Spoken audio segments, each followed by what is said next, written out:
जय हिंद।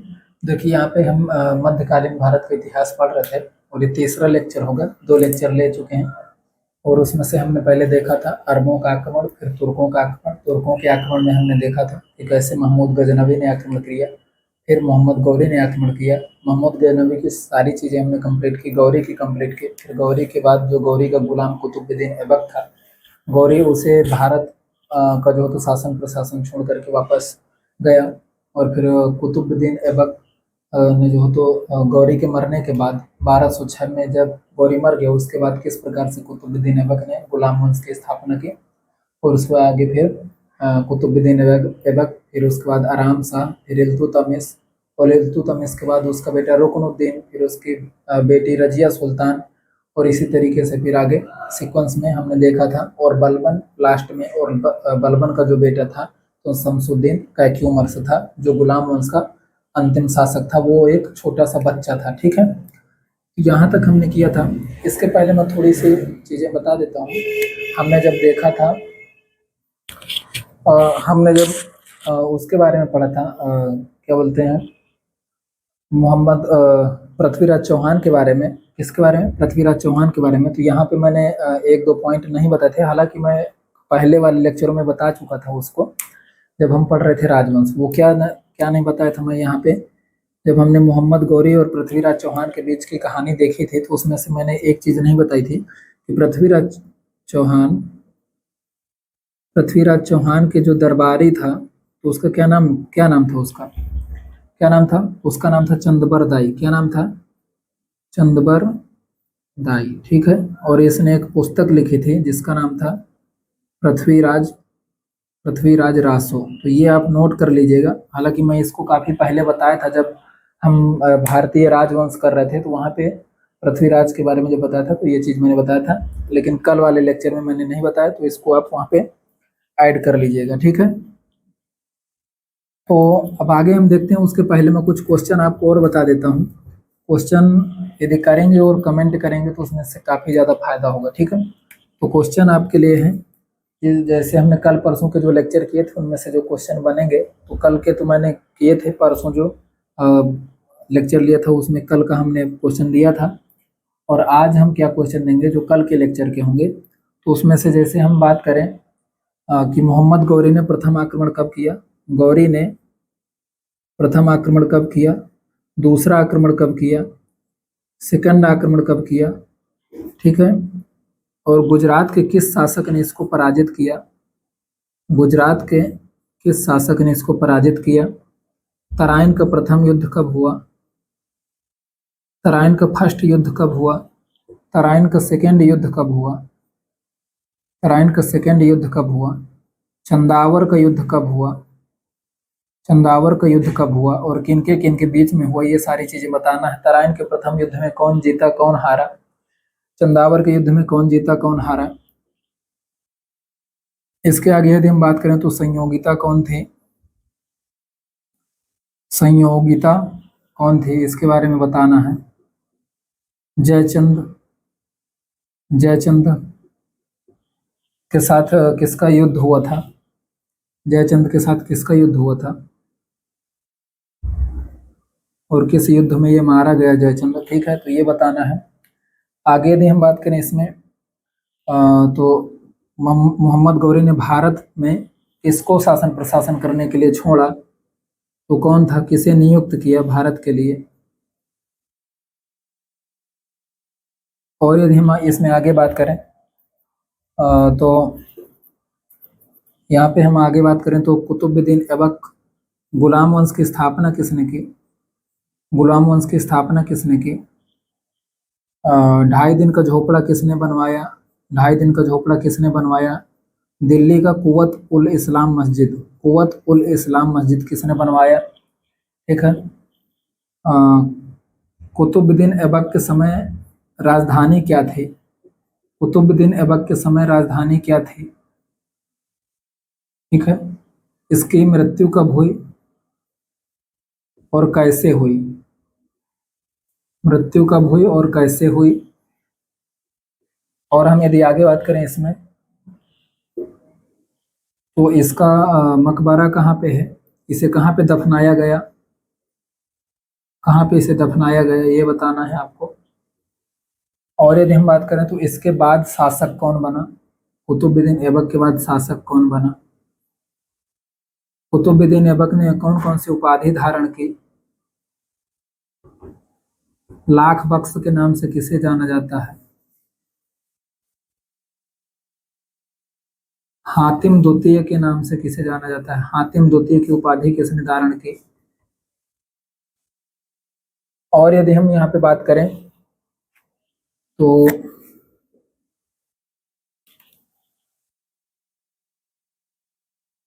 कुतुब मीनार की शुरुआत किसने की। जो कुतुब मीनार है, कुतुब मीनार की नींव किसने रखी। कुतुब मीनार की नींव किसने रखी, पूरा किसने करवाया कुतुब मीनार को। और इल्तुतमिश इल्तुतमिश शासक कब बना। इल्तुतमिश शासक कब बना। इसके आगे यदि हम बात करें तो तुर्क चहलगानी का निर्माण किसने किया। तुर्क चहलगानी का निर्माण किसने किया। और बताना है कि शुद्ध अरबी सिक्के सबसे पहले किसने जारी किए। और इस जो सिक्के जारी किए तो उनमें से कौन कौन से सिक्के थे, सिक्कों के नाम बताने हैं। जैसे तांबे का जीतल था या टका था ये बताना है, ठीक है। तो कौन सा था, क्योंकि दोनों हैं, दोनों में कंफ्यूजन होती है, तो इसको आपको बताना है कैसे आप इसको रिकॉल करेंगे, ठीक है। आगे मैं यहाँ पे इसे इरेज करके फिर लिखता हूँ। इल्तुतमिश की यदि और आगे हम बात करें यहाँ से बनने वाले क्वेश्चनों की, तो इसने कौन कौन से सिक्के जारी किए ये हो गया। फिर आगे एकता प्रणाली किसने लागू की। एकता प्रणाली किसने चालू की। एकता प्रणाली किसने चालू की। और यदि इससे बात करें हम आगे तो रजिया सुल्तान शासक कब बने। रजिया सुल्तान शासक कब बने। रजिया सुल्तान शासक कब बने। याकूत कौन था। याकूत कौन था। प्रथम प्रथम दिल्ली सल्तनत की प्रथम महिला शासक, फर्स्ट महिला शासक कौन थी दिल्ली सल्तनत की। महिला शासक कौन थी ये बताना है। इल्तुतमिश के समय पर कौन सा व्यक्ति था जिसके पीछे जो तो चंगेज खान ने आक्रमण किया था, और वो व्यक्ति इल्तुतमिश के जो हो तो राज्य में शरण लेने की कोशिश कर रहा था, उसका नाम बताना है, ठीक है। मतलब इसके समय पर चंगेज खां का आक्रमण हुआ था। चंगेज खां का आक्रमण लेकिन क्यों हुआ, किस व्यक्ति के कारण हुआ ये बताना है, ठीक है। और इसके बाद यदि हम बात करें तो रजिया सुल्तान की मृत्यु कहाँ पर हुई। रजिया सुल्तान की मृत्यु कहाँ पर हुई ये बताना है। अल्तुनिया कौन था। रजिया सुल्तान का विवाह किसके साथ हुआ। रजिया सुल्तान का विवाह किसके साथ हुआ। इसकी मृत्यु कहाँ पर हुई। आगे यदि हम बात करें तो कौन सा शासक था जो टोपी सिलकर और कुरान की आयतें से जो हो तो बेच करके लिख करके करके अपना जीवन निर्वाह करता था।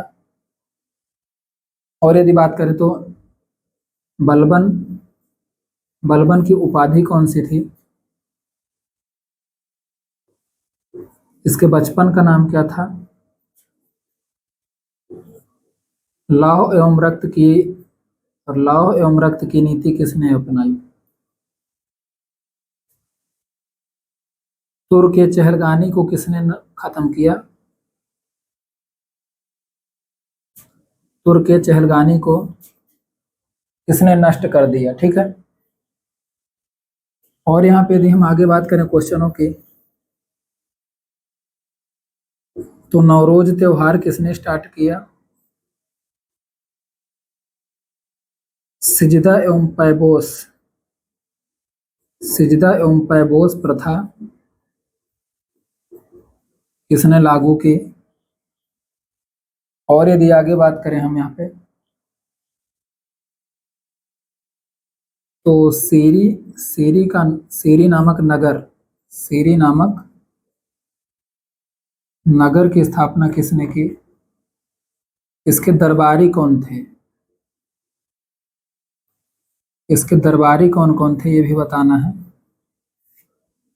मुझे लगता है ये काफी सारे क्वेश्चन हैं, अभी क्वेश्चन काफी ज्यादा बन जाएंगे और बना भी सकते हैं, लेकिन टाइम काफी हो जाएगा, लेक्चर लंबा हो जाएगा, तो ये आप अपने आप से बनाएंगे, ठीक है। काफी ज्यादा क्वेश्चन है इतने, यदि आपको रिवीजन करना है इससे तो काफी अच्छा हो जाएगा। आगे हम देखते हैं आज का जो लेक्चर है, यहाँ पे क्या पढ़ना हमको, मध्यकालीन भारत में आज हम पढ़ेंगे खिलजी वंश। कौन सा वंश? खिलजी वंश। तो हमने बात की थी कि जो गुलाम वंश था, तो गुलाम वंश का अंतिम शासक कौन था? शमसुद्दीन कैक्यूमर्स, जो कौन था? बलबन का बेटा था। कौन था? बलबन का बेटा था, ठीक है। और ये छोटा, बहुत छोटा था उम्र में। तो यहाँ पे एक शासक होता है कौन? जलालुद्दीन खिलजी। कौन होता है ये? यहाँ पे पहले ये नोट करना है कि जो खिलजी वंश है तो ये कब से कब तक रहता है? तो 1290 से 1320 तक, ठीक है। 1290 से 1320 तक सबसे कम समय तक रहता है ये। यहाँ पे आगे यदि बात करें तो इसकी स्थापना किसने की? जलालुद्दीन खिलजी ने। किसने? जलालुद्दीन खिलजी ने। जलालुद्दीन खिलजी ने। इसने क्या किया कि जो शमसुद्दीन कैक्यूमर्स था तो उसको खत्म करके खिलजी वंश की स्थापना की। किसकी स्थापना की? खिलजी वंश की स्थापना की, ठीक है। लेकिन ये कब से कब तक शासक रहा? ये रहा 1290 से और 1296 तक। 1290 से 1296 तक, मात्र 6 वर्षों तक ये शासक रहा, ठीक है। इसके बाद अलाउद्दीन खिलजी ने क्या किया? इसको खत्म कर दिया। अलाउद्दीन खिलजी जलालुद्दीन खिलजी का भतीजा भी था और क्या था? दामाद भी था। भतीजा भी था और दामाद भी था, ठीक है। तो अलाउद्दीन खिलजी ने जलालुद्दीन खिलजी को खत्म कर दिया और इसके बाद स्वयं शासक बन गया, ठीक है। स्वयं शासक बन गया। आगे बात करें यदि हम इसके अलाउद्दीन खिलजी की, यहाँ पे इसका जो तो सेना जो थी, इसकी जो सेना थी, तो ये पहला शासक हुआ, सल्तनत काल का पहला शासक हुआ जिसने अपनी सेना को क्या किया? स्थायी सेना में लागू किया। क्या किया? स्थायी सेना बनाया। स्थायी सेना बनाया। क्या बनाया? स्थायी सेना, ठीक है। स्थायी सेना प्लस नगद वेतन। नगद वेतन क्या बोलेंगे? नगद वेतन। तो क्वेश्चन यहाँ से सीधे से आएगा कि सल्तनत काल का जो तो कौन सा शासक था जिसने सबसे पहले स्थायी सेना का गठन किया? तो अलाउद्दीन खिलजी। पूछेगा कि नगद वेतन प्रणाली जो तो सबसे पहले किसने लागू किया? तो अलाउद्दीन खिलजी ने, ठीक है। तो इतनी चीज आपको यहाँ पे याद रखना है। इसकी यदि हम आगे बात करें तो इसने घोड़ा को दागने के लिए, घोड़ा को दागने के लिए प्रथा बनाई। और सैनिकों का हुलिया, मतलब किस प्रकार के दिख रहे हैं लोग, तो सैनिकों के लिए हुलिया प्रथा और घोड़ों के लिए दाग प्रथा को इसने लागू किया। घोड़ों के लिए दाग प्रथा और सैनिकों के लिए हुलिया प्रथा इसने चालू किया, ठीक है। मूल्य नियंत्रण प्रणाली लागू की। तो सीधा सा क्वेश्चन आएगा कि मूल्य नियंत्रण प्रणाली क्या थी, ठीक है। मूल्य नियंत्रण प्रणाली मतलब किसने लागू की? तो किसने लागू की? अलाउद्दीन खिलजी ने, ठीक है। तो सीधा सा क्वेश्चन आएगा। अलाउद्दीन खिलजी पढ़ा लिखा नहीं था, लेकिन फिर भी इसका शासन प्रशासन करने का जो तरीका था तो वो काफी अच्छा था, ठीक है। दक्षिण भारत में इसने सबसे पहले अभियानों के लिए किसको भेजा? तो मलिक काफूर को भेजा। किसे भेजा? मलिक काफूर को। किसको भेजा इसने? मलिक काफूर को इसने दक्षिण भारत के अभियानों के लिए क्या किया? इसको भेजा, ठीक है। और इसकी जो उपाधियां थी, तो इसने कौन सी उपाधि धारण की? इसने सिकंदर ए सानी की उपाधि धारण की। कौन सी उपाधि धारण की? सिकंदर ए सानी की उपाधि धारण की, ठीक है। कौन सी उपाधि धारण की? सिकंदर ए सानी की उपाधि धारण की। दक्षिण भारत के लिए इसने मलिक काफूर को भेजा। मूल्य नियंत्रण प्रणाली लागू की।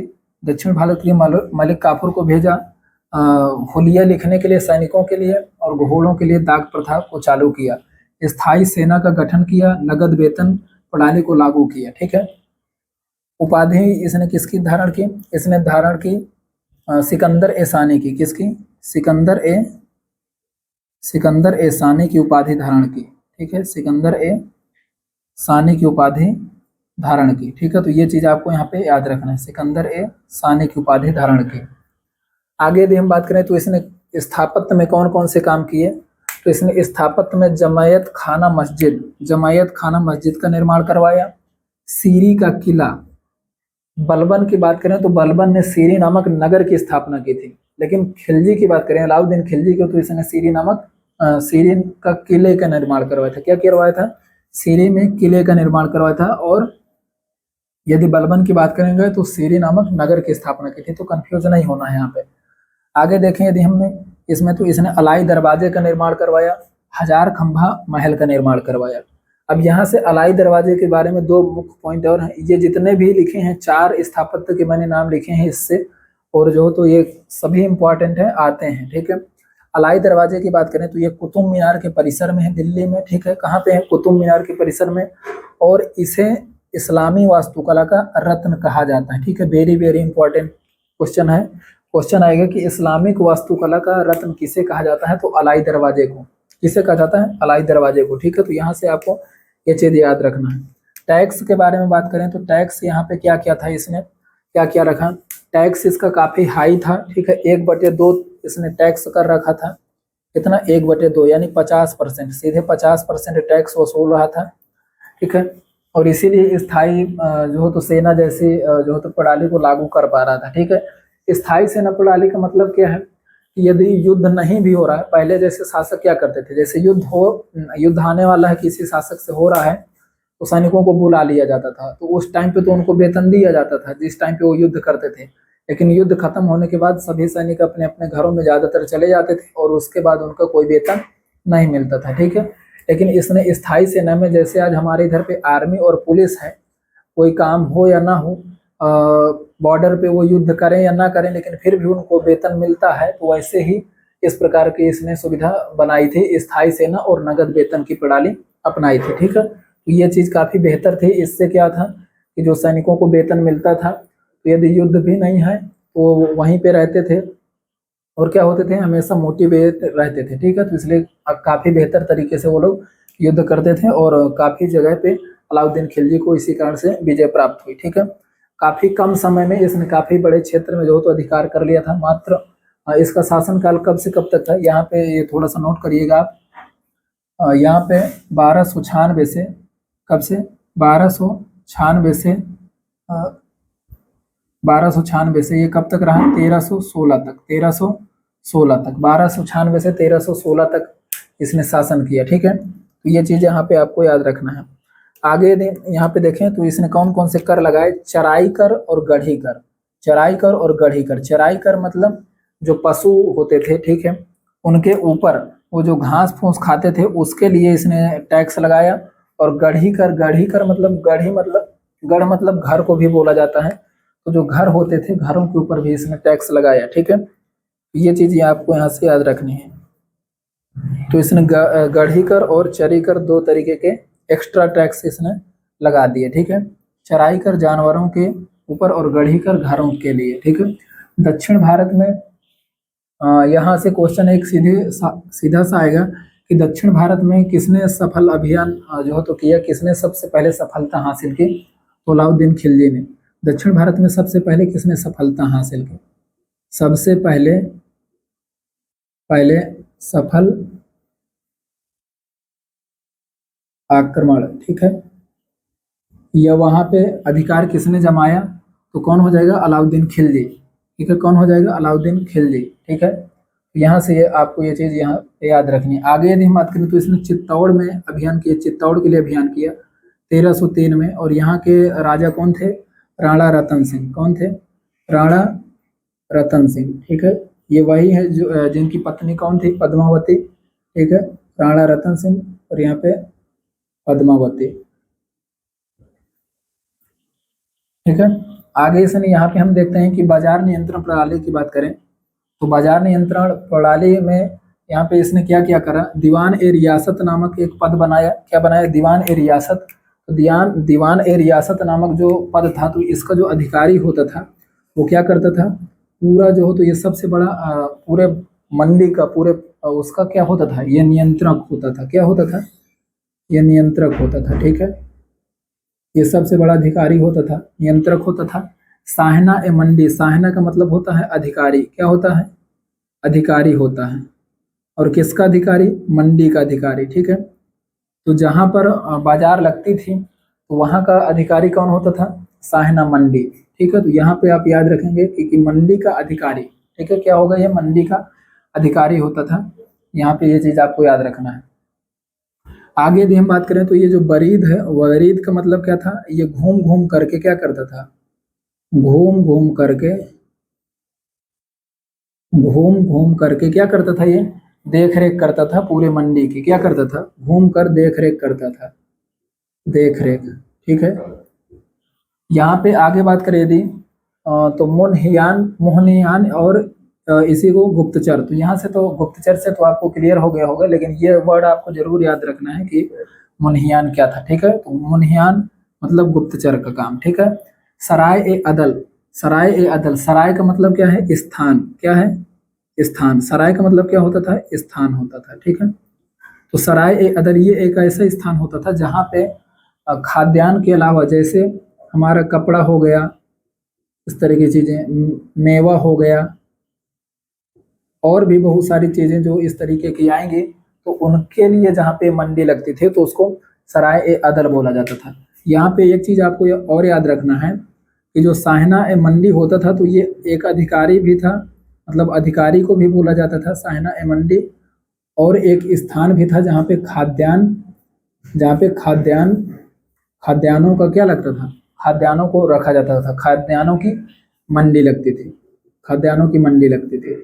तो उसे साहना ए मंडी अधिकारी को भी बोलते थे और खाद्यान्न की मंडी को भी बोलते थे। ठीक है, यहाँ पे यदि हम आगे बात करें, ये जो परवाना नवीस है, तो परवाना नवीस क्या करता था?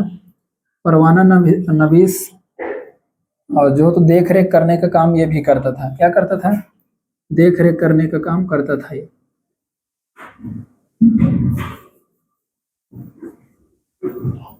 देख रेख का काम करता था। ठीक है, यहाँ पे एक चीज आपको और याद रखना है कि यहाँ से क्वेश्चन आता है कि जो अलाउद्दीन खिलजी था, तो इसके बचपन का नाम क्या था?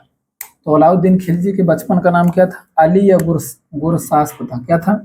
अली या गुरसास्प था। बचपन का नाम क्या था इसके? अली या गुरसास्प, अली या गुरसास्प था। ठीक है, तो ये दोनों पॉइंट आपको याद रखना, वेरी इंपॉर्टेंट है, कई बार क्वेश्चन में आ चुका है। आगे यदि हम बात करें यहाँ पे, तो इसके बाद अलाउद्दीन खिलजी के बाद अलाउद्दीन खिलजी के बाद कौन शासक बना? तो अलाउद्दीन खिलजी के बाद जो हो तो हमारा जो शासक बनता है, तो इसका बेटा मुबारक खिलजी। कौन? मुबारक खिलजी। कौन शासक बनता है? मुबारक खिलजी। कब बनता है ये? 1316 में। कब बनता है? 1316 में। ठीक, इसका डेट वगैरह कुछ नहीं याद रखना है, 1316 से 1320 तक। ठीक है, 1316 से 1320 तक मैंने लिख दिया। आगे हम बात करते हैं तो ये मुबारक खिलजी क्या था? एक नंबर का बकलोल आदमी था ये। ठीक है, क्या था ये? पूरा बकलोल था। और इसके समय पर क्या था, ये जो हो तो नग्न स्त्रियों और पुरुषों की, नग्न स्त्री और पुरुषों की संगत पसंद करता था, पुरुषों की संगत पसंद करता था। ठीक है, तो सीधा सा क्वेश्चन आता है कि दिल्ली सल्तनत में कौन सा शासक था जो नग्न स्त्री और पुरुषों की संगत पसंद करता था? तो मुबारक खिलजी। ये पूछेगा कि खिलजी वंश का कौन सा शासक था जो नग्न स्त्री और पुरुषों की संगत पसंद करता था? तो मुबारक खिलजी। ठीक है, इसने क्या किया? इसने अपने आप को खलीफा घोषित कर लिया। क्या किया? खलीफा घोषित कर लिया, खलीफा घोषित कर लिया। ठीक है, स्वयं को खलीफा घोषित कर लिया। इसका जो वजीर था, इसका जो वजीर था, इसके वजीर का क्या नाम था? खुसरो शाह। क्या नाम था?